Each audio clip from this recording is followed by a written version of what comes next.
Tenemos como invitado especial a el presidente de Venezuela, el presidente interino Juan Guaidó.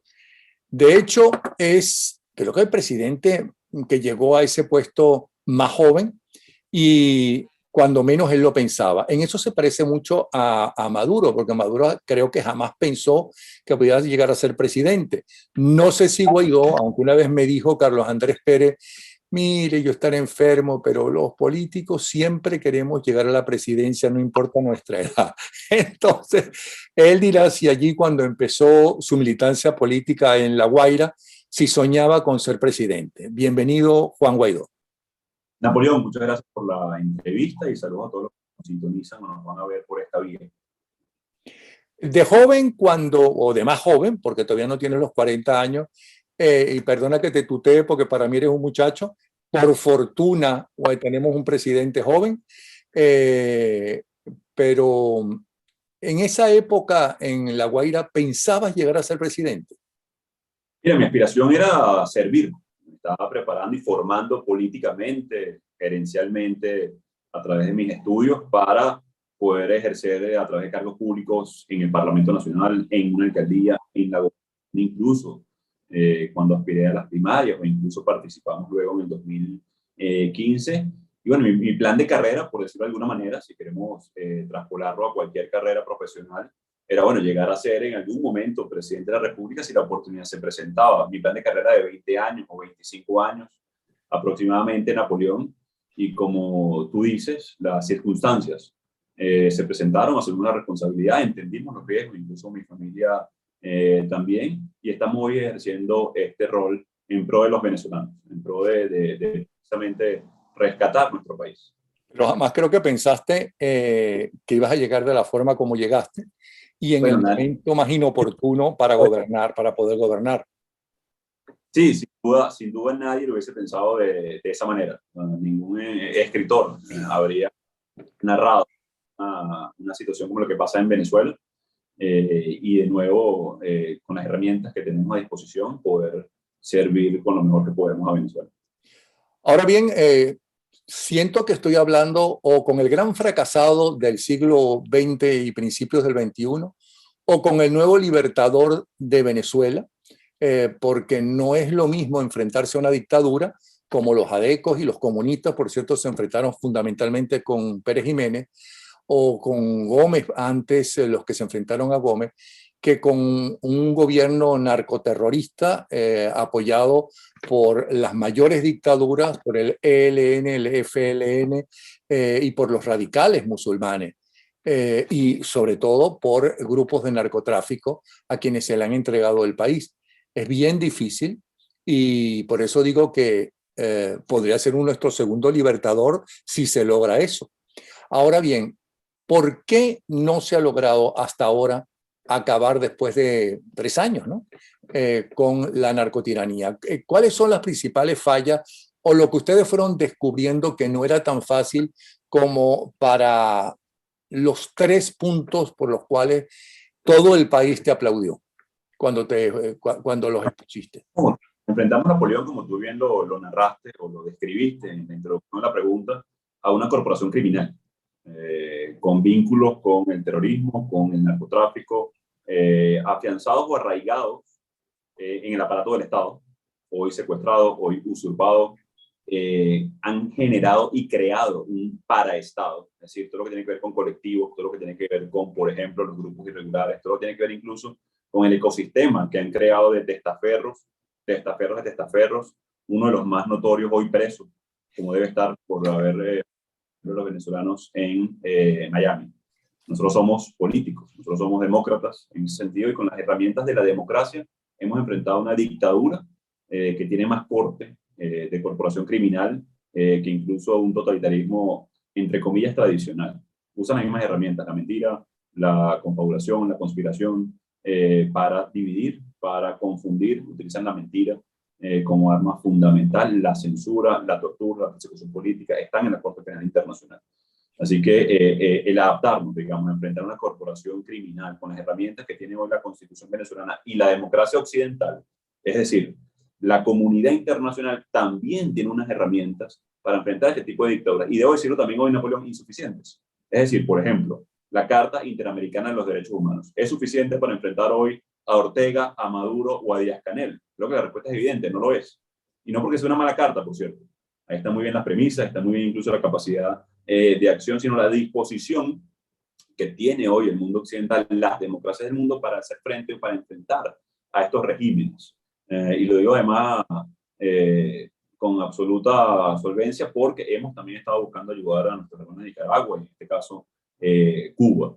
Así que con estas herramientas, construir mayoría, ejercerla, buscar una salida política y democrática, utilizar las herramientas que tiene el mundo libre como las sanciones, como la Carta Interamericana, la responsabilidad de proteger, y lo pongo de esta manera incluso entre signos de interrogación, porque sabemos que también es poco efectiva en este momento. Así que el debate de la recuperación de la democracia en un Estado totalitario, con cortes de corporación criminal, es una tarea pendiente, pero que estoy seguro, Napoleón, que la vamos a llevar hacia su destino, que es la libertad de Venezuela y recuperar nuestra democracia.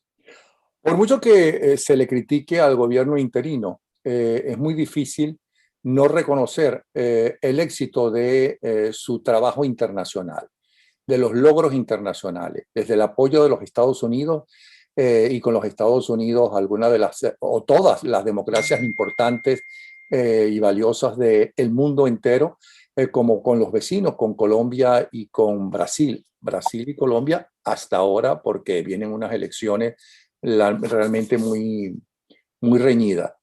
En ese sentido, algo de esos méritos lo tiene Julio Borges, pero no por eso Julio Borges puede renunciar sin decir, ¿no?, primero qué es lo que hizo y hacer una reseña del dinero que se utilizó para ello. Eso no es una obligación tanto de Julio Borges como del resto del gobierno interino encabezado por Juan Guaidó. La rendición de cuentas es un proceso natural en todo gobierno, entendiendo incluso que estamos en dictadura, entendiendo incluso que persiguen a cualquier nación, por cierto, que haga Juan Guaidó o incluso la Asamblea Nacional. Recordemos que todos los miembros de las juntas directivas, ahora es designado, todos, sin excepción, Napoleón, han sido perseguidos, sus familiares incluso perseguidos en Venezuela, sus bienes incautados en nuestro país. Hay un riesgo hoy inherente a ejercer una función de resistencia democrática en una dictadura, ¿Y evidentemente. por qué no lo hacen? Porque uno no se entera. Y esto es importante, la pregunta, la agradezco, Napoleón, porque en todos los julios, sucedió así en el 2019 y también en el 2020 y 2021, se ha rendido cuentas de todas las áreas del gobierno interino, las diferentes juntas directivas, ante el Parlamento Nacional, ante las diferentes comisiones. Debemos mejorar nuestro proceso de comunicación, de rendición de cuentas, de transparencia, y todo, incluido Julio, incluido todos los que han ejercido funciones, tienen el deber de rendir cuentas, y los venezolanos el derecho de exigir que se les rinda cuenta. Así que no se puede sentir ningún funcionario o ningún político o ningún demócrata de ninguna manera atropellado porque un ciudadano exija lo que corresponde, con una rendición de cuentas de cara al Parlamento, que es el órgano de control, y por supuesto de cara al ciudadano, que es el órgano además al que nos debemos, al ciudadano, en este caso venezolano.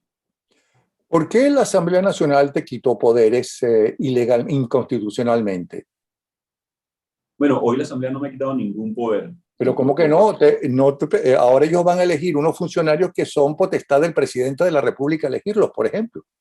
Incorporaron algunos elementos de control. La designación la hace el presidente con los organismos de control que compete o corresponde a la Constitución, como así queda plasmado en la ley del estatuto. Sí hubo, Napoleón, y debo decirlo, una propuesta inicial que iba orientada o dirigida a lo que tú comentas, a eliminar unas competencias. Eso afortunadamente, como decimos coloquialmente, no pasó, no tuvo la aprobación ni el visto bueno de los diferentes grupos parlamentarios, y sí se introdujeron unos elementos de control y rendición de cuentas adicionales precisamente en la dirección que tú comentabas, Napoleón, porque, como lo dijimos, no íbamos a aceptar ninguna propuesta que fuera inconstitucional. Los sucesos de Barinas le han revivido las esperanzas a mucha gente, pero ¿puede haber elecciones libres sin el cese de la usurpación?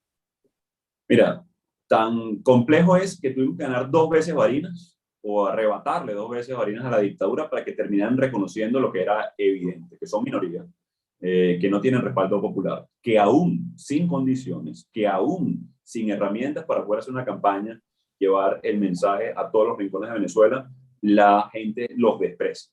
incluso en Barinas, Napoleón, que tú sabes el significado simbólico que tiene para el régimen, que es de donde nació básicamente Chávez. Por cierto, en Sabaneta de Barinas también perdió la dictadura de manera estrepitosa, y sobre todo este pasado 9 de enero. Así que no va a haber elecciones libres o democráticas en Venezuela hasta que tengamos democracia.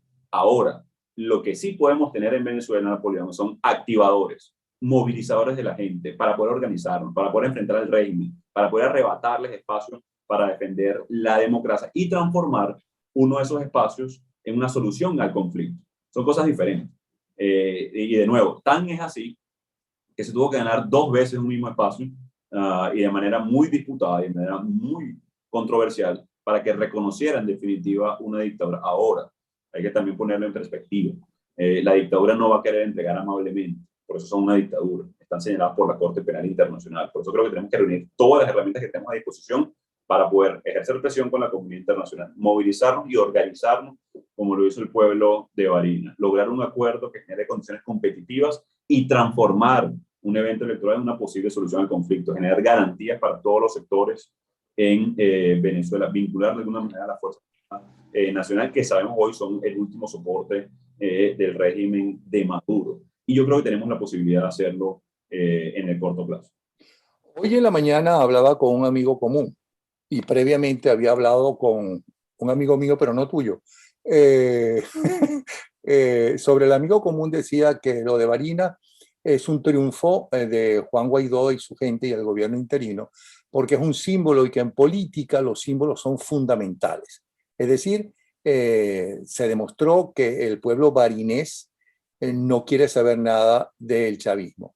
Otros dicen que fue un triunfo de Maduro, porque olvidándose que inclusive Maduro mandó militares, mandó autobuses para que la gente fuera a votar, etcétera, pero que Maduro es una forma de seguir deslastrándose del chavismo, de esa sombra, para él quedar realmente no como la sombra de Chávez, sino como el presidente de Venezuela. ¿Cuál es la opinión de Juan Guaidó de estas dos cosas, de estos dos puntos de vista? Creo que fue un triunfo de primero los barinenses, sin duda, pero también de los venezolanos. Yo creo que hay una demostración clara del hastío que hay en contra de este régimen. A veces ratificarnos en convicción, Napoleón, es importante.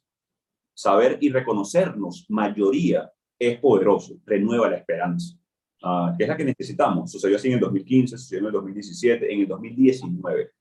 Somos mayoría como lo éramos el 8 de enero, pero hoy nos ratificamos la posibilidad de derrotar a una dictadura, incluso, insisto, con reglas injustas o sin reglas, sin recursos, con todo el poder del Estado tratando. 18 ministros habían o gente con cartera de la dictadura en Barinas, Napoleón. Habían más de 22 generales.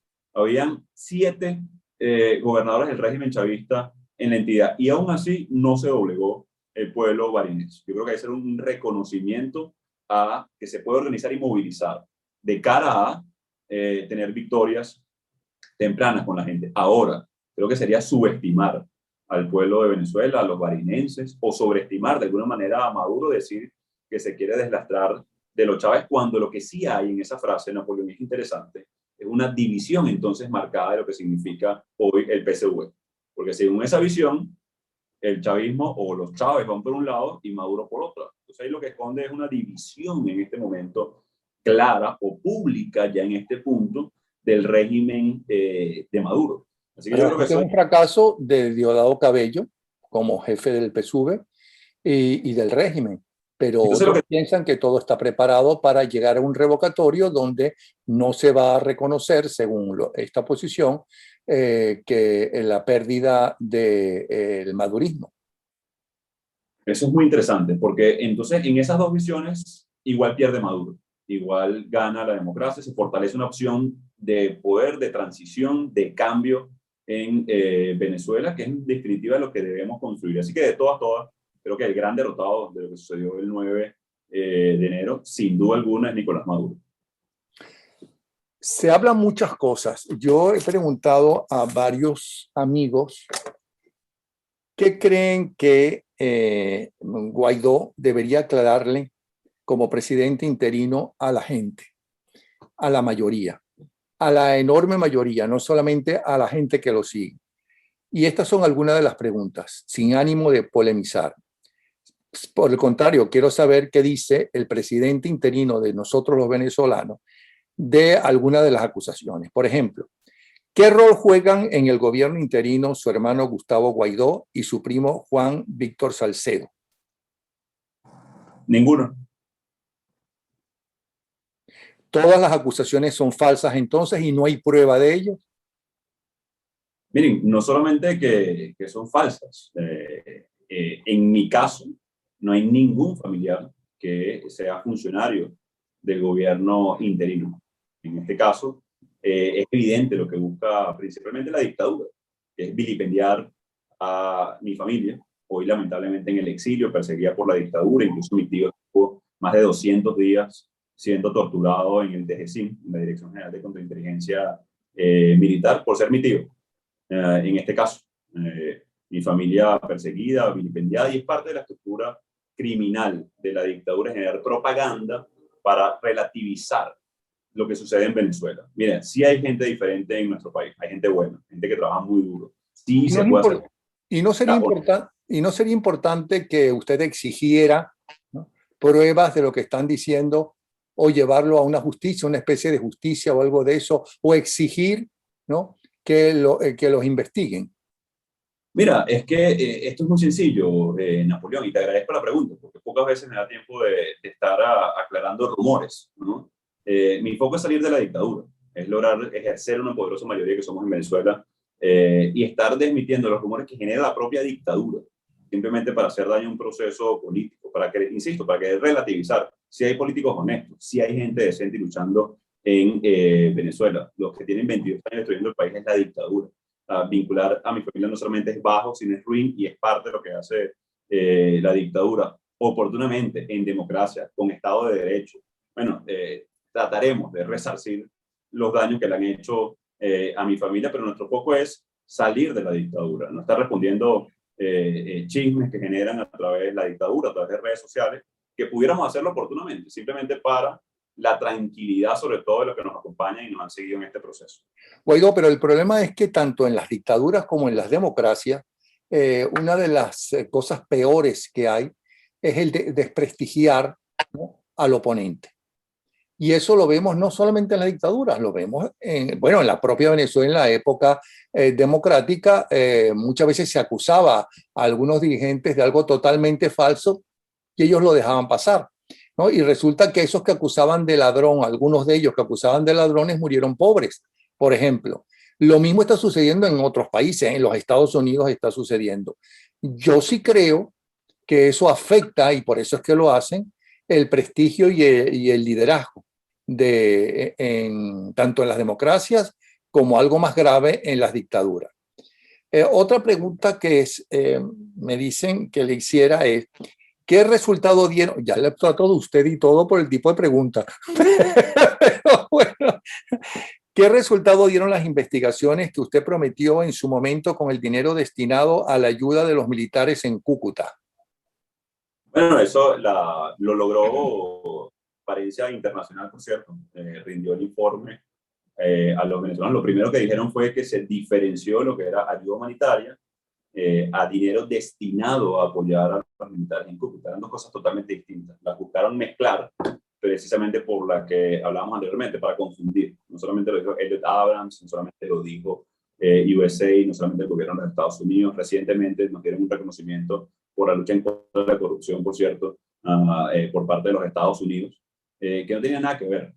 Hubo un gran esfuerzo, por cierto, Napoleón, y aprovecho la pregunta para decirlo, para desde fondos privados poder ayudar y sostener casi 9 meses o 10 meses a los militares en Cúcuta. Luego se les consiguió no solamente el estatus temporal de protección, se les consiguió también apoyo para poder viajar a otros países de destino y utilizar Colombia como tránsito para poder protegerlos y salvaguardarlos. O sea que es cierto que no los abandonaron.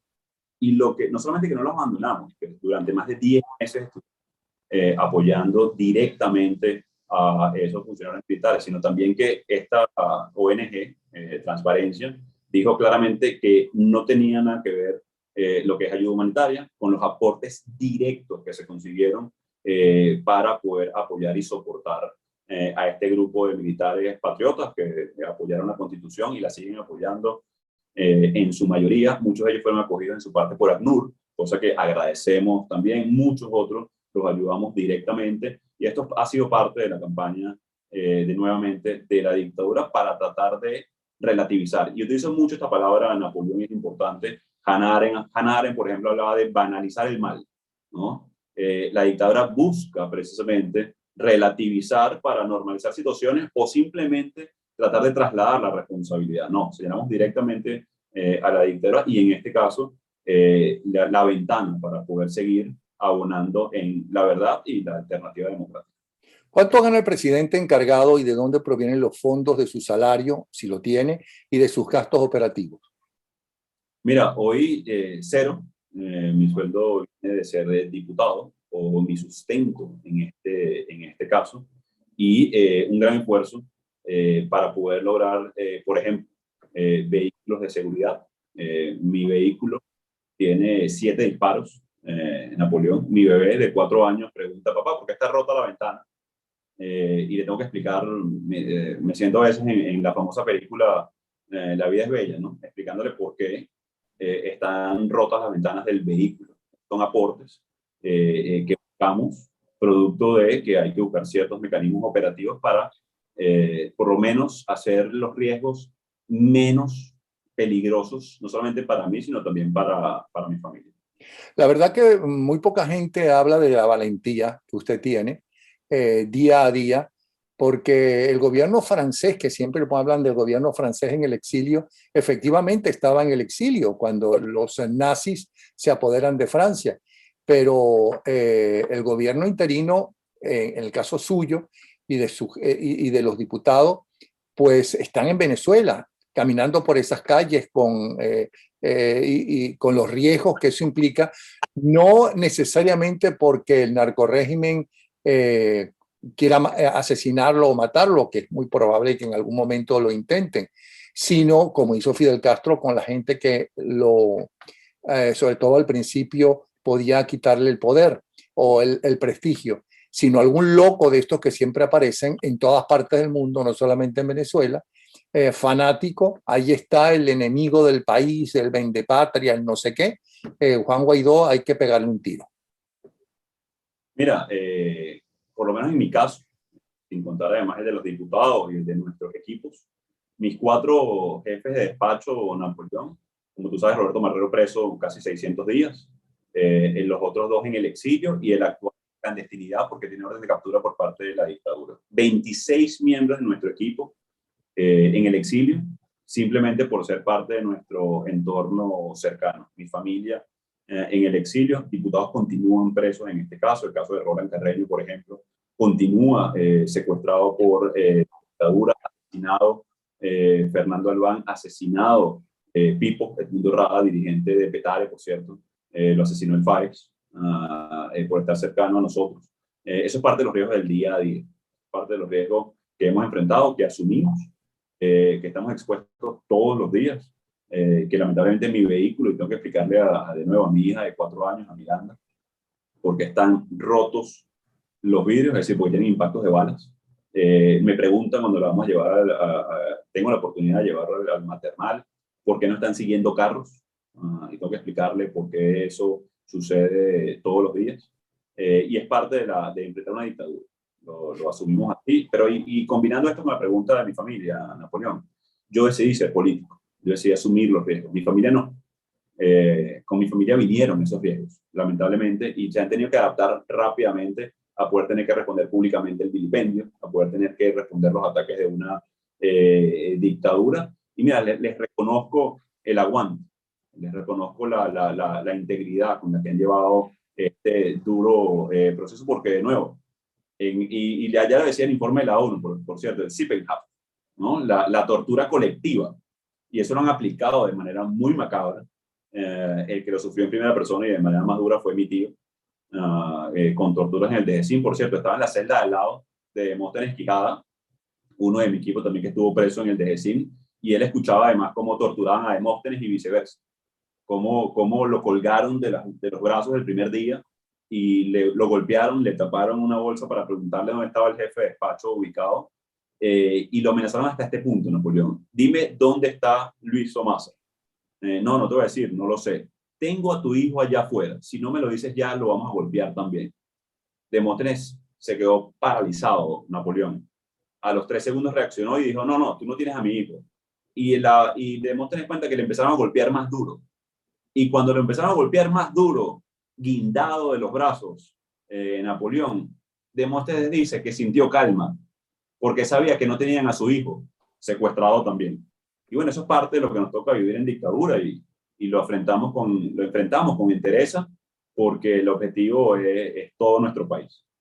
Sí, mi esposa y yo siempre decimos, si tú te metes a político y estás en una dictadura, ya sabes que el primero que tiene que enfrentarse a la posibilidad de que le peguen un tiro, que lo maten o que lo maltraten, eres tú. Igual que si te metes a policía, ya sabes. Y no te puedes meter a policía y en este momento a dirigente político venezolano sin ser valiente estando en Venezuela, como no te puedes meter a maestro si no te gustan los niños y no tienes posibilidades de expresarte bien.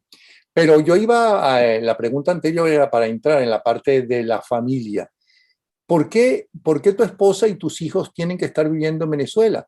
Ellos no escogieron este puesto. Ellos te pueden apoyar perfecto, pero están ellos también arriesgándose a un atentado. Bueno, en el caso de nuestras niñas queremos darle un mínimo de normalidad, ¿no? Es difícil en una dictadura, pero parte de crecer al lado de su padre es parte de poder en este momento poder estar juntos. Yo creo que eso es una de los costos personales que nadie tiene por qué además, y es poco, y te agradezco la pregunta porque poco lo comento públicamente, pero bueno, es parte de lo que queremos para... Pero nunca ha habido una discusión sobre eso. Lo digo porque, por ejemplo, en la época de Pérez Jiménez, casi matan a Andrés Caldera, que estaba en la cuna, cuando tiran una bomba Molotov, justamente, creo que le da a la ventana de donde estaba durmiendo el más pequeño de los hijos de Rafael Caldera. En el caso mío, por ejemplo, ametrallaron justamente el cuarto, desde la calle, el cuarto donde estaba mi hija, la menor de todos mis hijos. Es decir, imagínate tú en el caso de ustedes.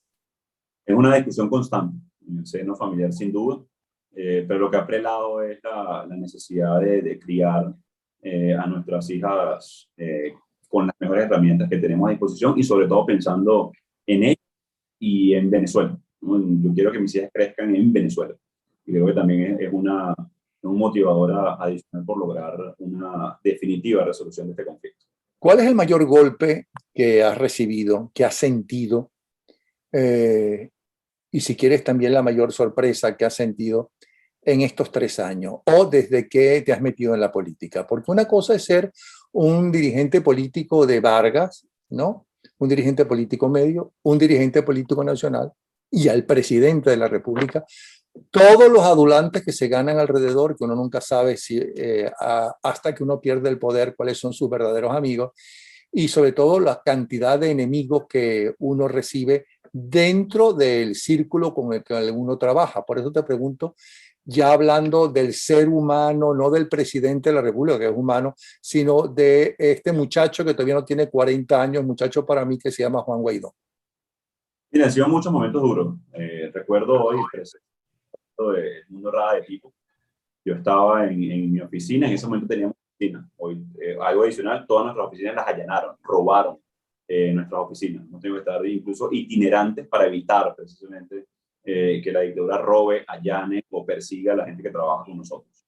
Pero estaba, recuerdo, en la oficina y recibí una llamada que habían encontrado asesinado a Edmundo Rada Pipo, quemado además completo. Y inmediatamente pensé que era una retaliación política. Uno lo duda, lo cuestiona, se lo pregunta, ve alrededor y con la información que obtuvimos entendimos que fue el FAE que lo buscó para asesinarlo. Yo cuando llegué a casa esa noche, digamos, me pregunté, bueno, ¿qué más tiene que atravesar nuestra gente, nuestra sociedad? ¿Cuánto más hay que aguantar a una dictadura como esta, ¿no?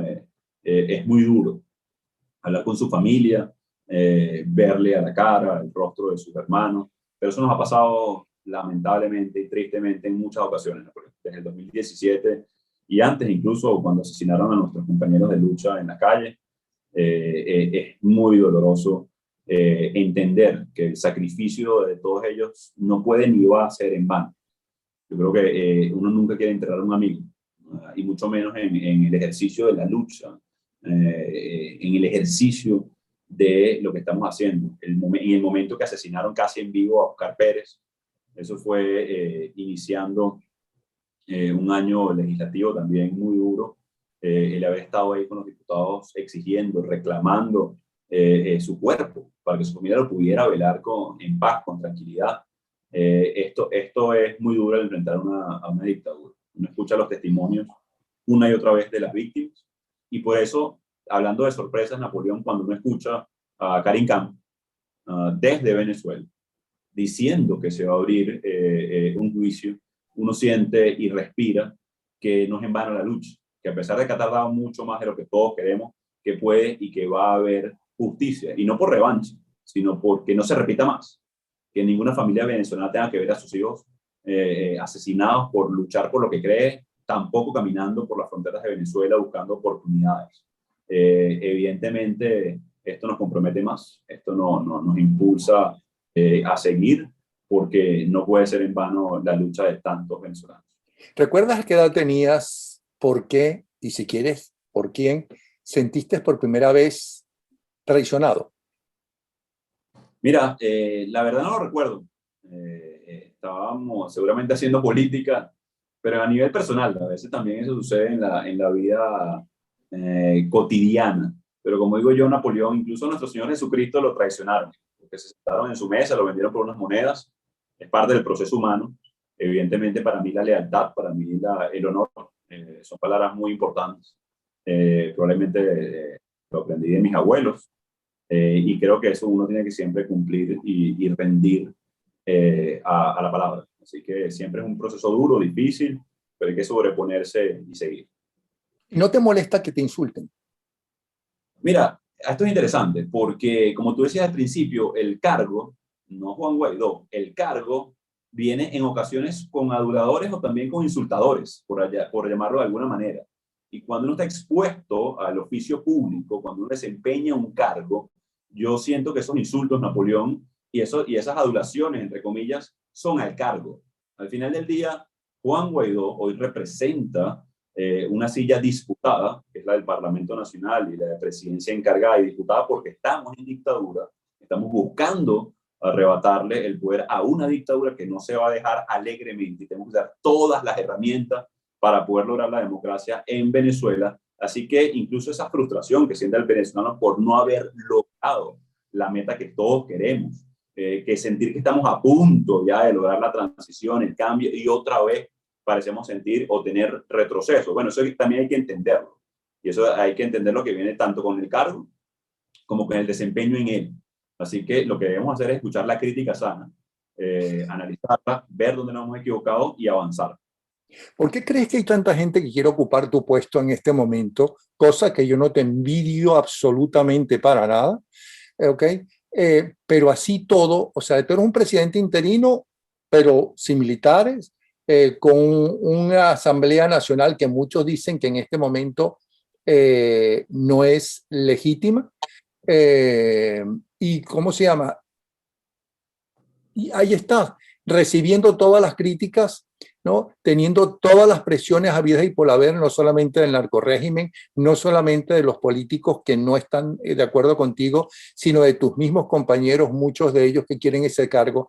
¿Por qué ese cargo en este momento es tan importante? Mire, yo creo que la aspiración de poder es una aspiración legítima, y por cierto, tú lo decías al principio, lo que decía Carlos Andrés, bueno, todo político que respira, aspira. Yo había escuchado Pero Guaidó, ¿cuál es realmente tu poder? No, pero yo creo que la gente quiere tiene la aspiración de la silla, Napoleón, no obviamente de los riesgos que lleva esto. Yo creo que todos aspiran a ser presidentes electos en algún momento, y como he venido diciendo yo, Napoleón, mi rol, mi labor, incluso constitucional, el artículo 233, es lograr una elección libre y justa, es lograr una elección presidencial, en este momento en Venezuela. Pero como lo dije el mismo 5 de enero, y lo he repetido varias veces, mira, yo creo que no es momento de egos ni de soberbia, no creo que es momento de estar en una disputa absurda presidencial, cuando lo que tenemos que lograr es esa elección y que Venezuela se ponga de acuerdo con un candidato, eso sí, como hizo Barinas, por cierto, el 9 de enero, o sea, en unidad, en articulación, enfrentando la dictadura, no para cohabitar, sino para resistir y para defender la democracia. Así que esto no es un premio ni es un regalo, por cierto. Asumir todos estos riesgos es una responsabilidad y es un deber. Y para mí el deber bien cumplido tiene que terminar en esa elección libre, donde todos los que tengan aspiración, Napoleón legítima, puedan hacerlo. Eso sí, siempre pensando primero en Venezuela. Me encantaría hacerte una dimensión humana y he intentado mezclar un poco al ser humano que está allí ocupando ese cargo de presidente interino con el político al cual se le acusan las cosas positivas y las cosas negativas. Pero yo imagino que debe ser, ¿qué pensaste en el momento que el presidente de los Estados Unidos mencionó tu nombre en el Congreso, en el discurso más importante anual que hace un presidente norteamericano? Y en todo ese discurso, al primero que tanto demócratas como republicanos se pararon a aplaudir fue a ti. ¿En qué pensabas en ese momento? Mira, fue una gira muy emotiva. En España, en la Plaza del Sol, en Madrid, increíble la cantidad de venezolanos en temperaturas cercanas a 0 grados. En Davos, luego de 28 años, un presidente venezolano nuevamente representándonos en ese importante espacio a nivel Sí, un mundial. momentico, pero ese era el presidente, era el Congreso de la primera potencia mundial, donde los dos partidos estaban más enfrentados que nunca, donde el país está dividido y los dos partidos se pararon para aplaudirte. Y sin ¿Qué duda, pasó por tu mente en ese momento? mira, fue de mucha reflexión, pero también de alguna manera satisfacción venezolana. Yo Me acaba de siempre, contestar como un cura jesuita, como que de mucha reflexión. ¿Qué pensaste en ese momento? yo pensé en los venezolanos, yo pensé en la lucha que hemos dado durante años, en lo que nos ha costado que el mundo entienda lo que sucede en Venezuela, en lo que nos ha costado en sacrificio y en lucha señalar a Maduro como lo que es un dictador. Y esas palabras para mí fueron de nuevo la reafirmación de que la lucha no ha sido en vano, que ha sido muy dura, muy sacrificada, muy dolorosa, pero que va a tener resultados, que no estamos Oye, solos. no me digas que no pensaste, coño, mamá, espero que me estés viendo, qué emoción, ¿no?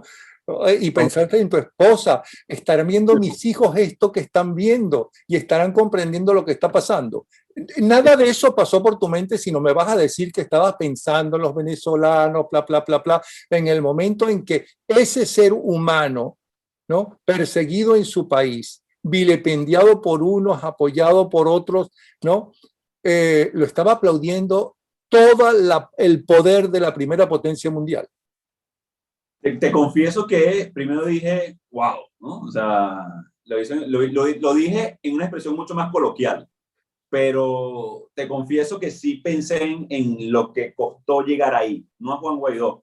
Evidentemente para un joven, digamos, de La Guaira, joven político, presidente encargado de una institución atípica, obviamente es un honor indescriptible, es un honor, pero de nuevo, no es a Juan Guaidó, es al cargo. Y ese cargo representa a Napoleón, o para mí representa esa lucha de millones que no se rinden.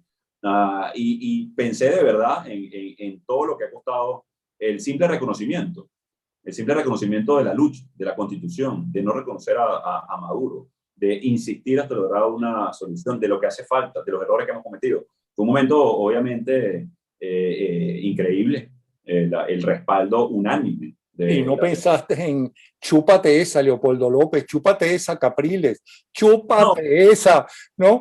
¿No? Mira lo que me está pasando a mí. yo siempre he dicho a Napoleón que todos, con nuestros aciertos y nuestros errores, somos parte de esto que pasa en Venezuela.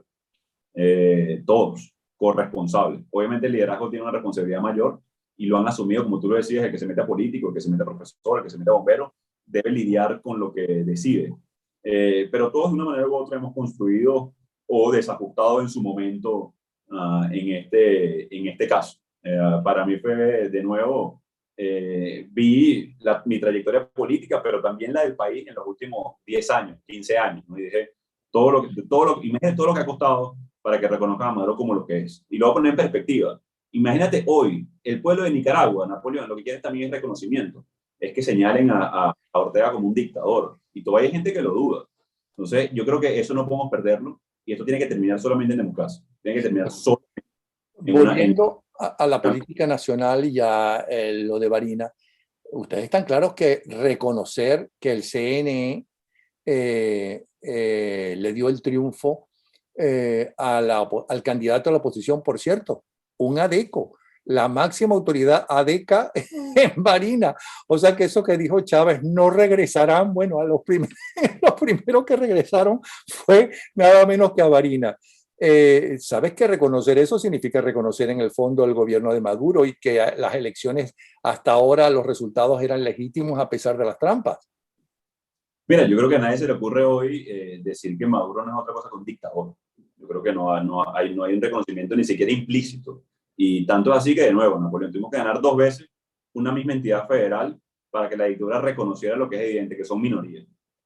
Yo creo que más allá de eso, incluso, por cierto, que está en su timeline de Twitter, uno de los que estaban hoy en ese CNE tutelado por el régimen, decía el día antes, mira, ni siquiera el CNE tiene capacidad de fiscalización para lo que va a pasar en Barinas. O sea, es decir, alegando la propia incompetencia del CNE de no poder salvaguardar un resultado porque ya no lo habían podido hacer el 21 de noviembre.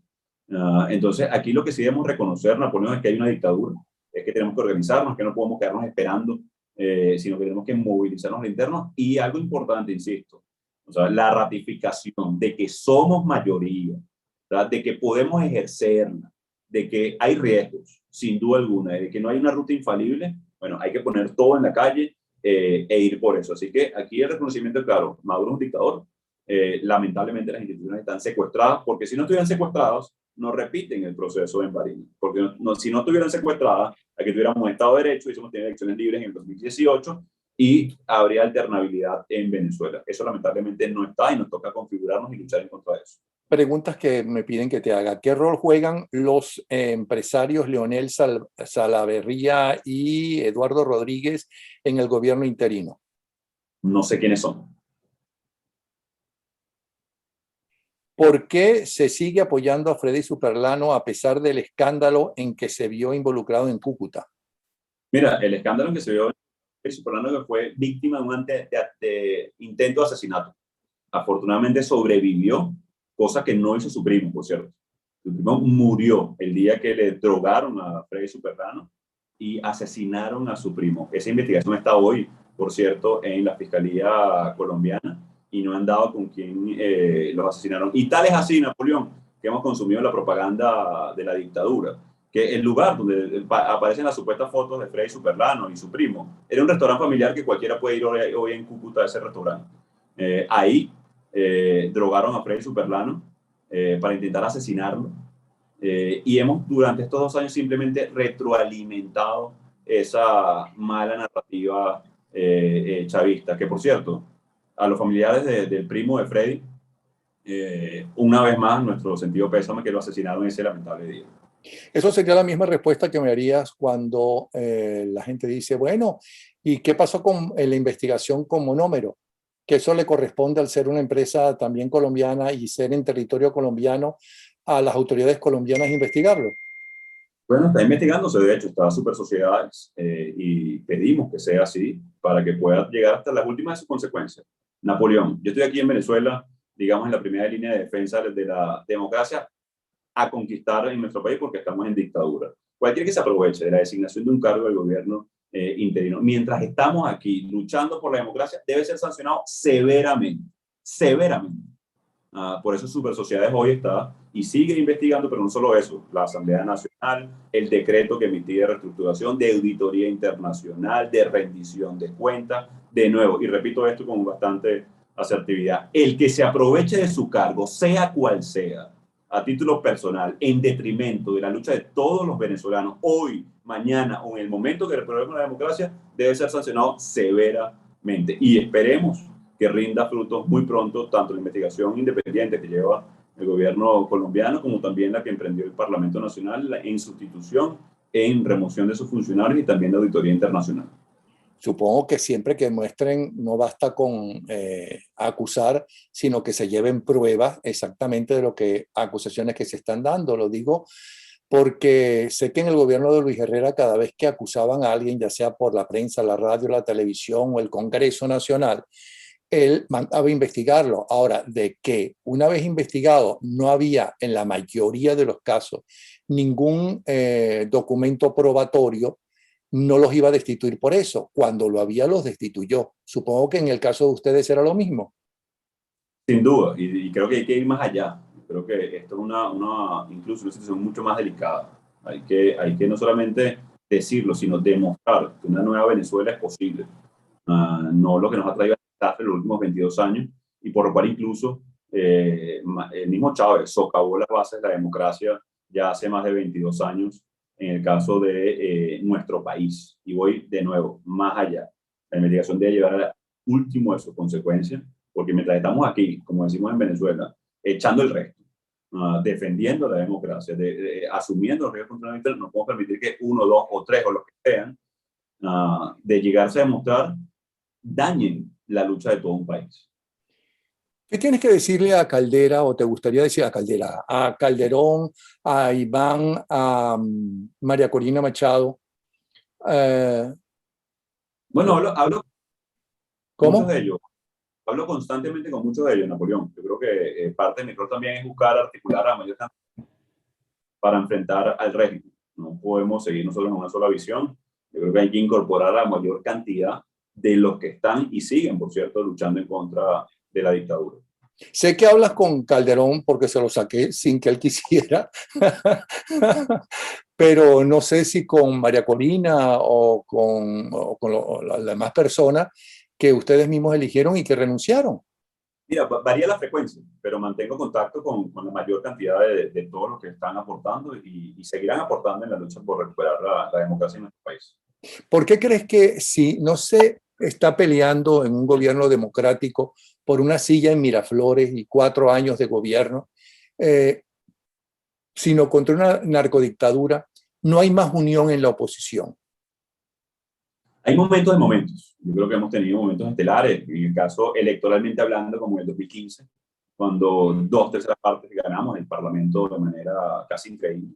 Lo digo, en mi caso gané Vargas, que era imposible ganar. En 17 años nunca habíamos ganado ni un concejal en el municipio o en el estado.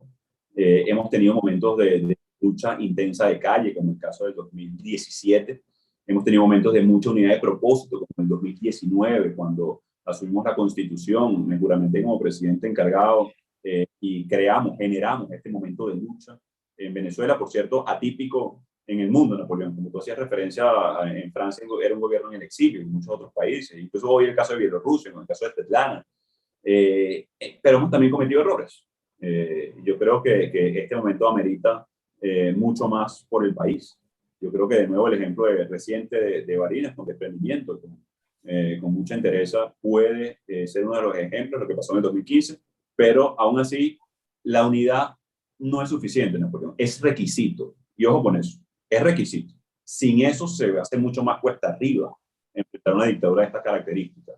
Pero a eso hay que agregarle propósito, acción, organización y sobre todo un llamado a la acción concreta a los ciudadanos. No podemos desvincular tampoco al ciudadano de la participación, de la movilización, de la toma de decisiones de alguna manera, de la renovación necesaria del liderazgo, por ejemplo, incluso en los partidos políticos, en la plataforma unitaria, en los sectores de la sociedad civil. Así que yo creo que tenemos ahí también lecciones aprendidas de buenas prácticas que hemos tenido democráticas en el pasado reciente y también los errores que tenemos que corregir de manera inmediata. ¿Y qué se aprendió de lo de Cúcuta y qué se aprendió de lo de la Carlota? Bueno, uno que hay que hablar rápido, como tú decías también, y responder rápido, ¿no? Con respecto a, por ejemplo, a lo de Cúcuta, y voy a utilizar este ejemplo, Roxana Díaz, por ejemplo, a la joven que acusaron del tema con la ayuda humanitaria, etcétera, resulta que a Roxana la vilipendiaron, sufrió muchísimo a nivel personal y su familia, cuando la verdad, luego la investigación, tanto en Fiscalía Colombiana, por cierto, pues lo pedimos de esa manera, como la investigación de Transparencia Internacional arrojó que no tenía nada que ver, que más bien estaba ayudando, por cierto, a llevar esto. Bueno, y de nuevo, un gobierno encargado que debe siempre rendir cuentas a pesar de estar en dictadura. Y con respecto al 30 de abril, ahí hay un factor clave. Mira, uno, que la Fuerza Armada es clave para una transición, ¿no? Y que no se debe desestimar ningún canal legítimo, porque sabes que hay muchos que hacen contrainformación, que quieren confundir, que más bien quieren enturbiar la posibilidad de una transición. Y segundo, de nuevo, que enfrentar una dictadura conlleva sus riesgos. Hubo mucha persecución, afortunadamente ese día no hubo ni un herido, no hubo ni un detenido en ese momento y logramos salvaguardar a la mayor cantidad de militares en ese caso, que dieron un paso de cara a la transición. ¿Qué le dirías delante de nosotros a tus compañeros de la Asamblea Nacional? ¿Qué les pide? Mira, que uno, que los admiro, que como decimos coloquialmente en Venezuela, esta vida no es fácil, ¿no? Arriesgar a su familia, a su gente, es algo de notar, que han resistido democráticamente, pero que falta un extra, que no ha sido suficiente. Que tenemos que seguir. ¿Cuántos votaron para volver a ser los diputados en la Asamblea? Fue unánime de Napoleón con 2 votos salvados. ¿Pero cuántos en total? ¿Cuántos en total? 12. Perdón, 102 fue el quórum de ese día de la votación. 102. Correcto.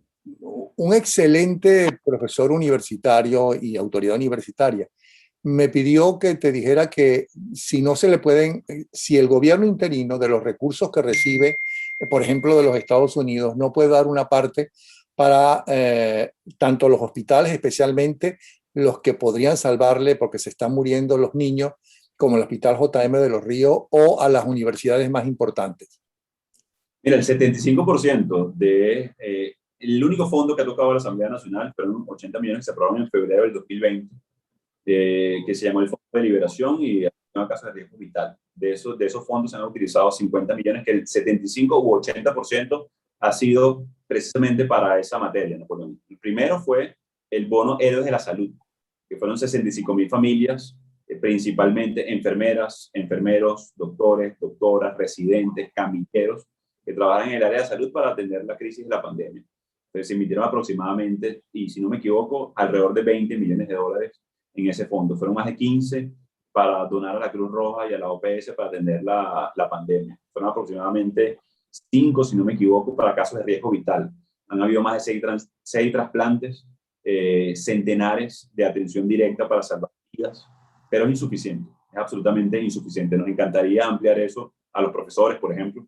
Nos encantaría ampliar eso a más casos y atender a mucha más gente, pero mientras continúe la usurpación, va a ser cada vez más difícil. Voy a poner un ejemplo. En el caso del bono de Héroes de la Salud, Napoleón, que fueron 65.000 familias, las enfermeras de Delta Macuro tuvieron que aprender a usar un VPN. Un VPN es un dispositivo por el cual uno, digamos, triangula la señal de la computadora para evitar bloqueos. Imagínate en Delta Macuro, sin señal, sin internet. Las enfermeras aprenden a usar primero el RTN, que básicamente es un wallet electrónico que no utiliza el banco venezolano porque la dictadura lo bloqueó, obviamente. Es decir, no iba a permitir que le pagamos el bono a través del Banco de Venezuela a las enfermeras. Eso para ellos era, como decimos aquí, ni lavan ni prestan la batea. Entonces es algo de criptoactivos que las enfermeras aprendieron a utilizar, los enfermeros, tuvieron que utilizar un VPN porque también bloquearon la página por la cual ellos podían descargar en total sus $300 que se les dio de bono, y eso pasó 65.000 veces. Ojalá pudiéramos llevar eso a los profesores, por ejemplo, a los adultos mayores, pero lamentablemente no están los fondos para eso y sería insuficiente. Incluso con los fondos protegidos que existen, no es suficiente y se estaría dejando por fuera a muchos que lo merecen. Por eso hay que recuperar urgentemente la democracia y salir de esta tragedia muy pronto. Bueno, te tengo que dejar porque Edward Rodríguez está en este momento de tener taquicardia porque no hemos pasado de tiempo conversando para que no le pase nada a nuestro amigo. En fin, de verdad que muchísimas gracias. Me gustaría hacerte una dimensión humana, conocer de Guaidó, ciudadano normal y corriente, al muchacho al que se formó, al de la familia, tanto la familia materna y paterna como tu familia actual. de verdad. Y alguien hay que dar las felicitaciones por el triunfo simbólico contra la narcodictadura en Barinas, y no sé si a los adecos también, porque regresaron los adecos, ¿no? Que Chávez decía que no iban a regresar jamás, pero empezaron regresando a Barinas. ¿Y cuántas alcaldías ganaron? Casi todas las alcaldías le dieron SCN. Bueno, ahí hay algo extraño que hay que averiguar qué fue lo que pasó. Cuéntanos. interesante, Napoleón. Incluso en Sabaneta, la proporción de unas mesas era hasta de 6-1 a favor de Sergio Guerrero. Imagínate tú, y eso es una muestra del país. Imagínate tú si logramos eso a nivel nacional. Pero ¿por qué crees que lo aceptaron? Mira, ellos no aceptaron nada. Ellos simplemente no tuvieron opción. Eso sería condescendiente de alguna manera. Eso significa entonces que en todas las elecciones anteriores sí ganaba el chavismo y el madurismo. En algunas sí, en algunas no. Hay que evaluar cuál. En algunas el margen es muy estrecho. Ojo, esto no quiere decir que no hubo trampa en Barinas. Fue tan grande la participación y la derrota de la dictadura que la movilización, el uso de recursos del Estado, que incluso los supuestos dobles cedulados, nada de eso surtió efecto por la apabullante mayoría que salió a expresarse el día 9. Bueno, muchísimas gracias, Juan Guaidó, nuestro presidente interino, por habernos dado esta casi hora. ¿Ok? Muchísimas gracias. Gracias a ti, Napoleón. Dios la bendiga. Igualmente. Hasta luego.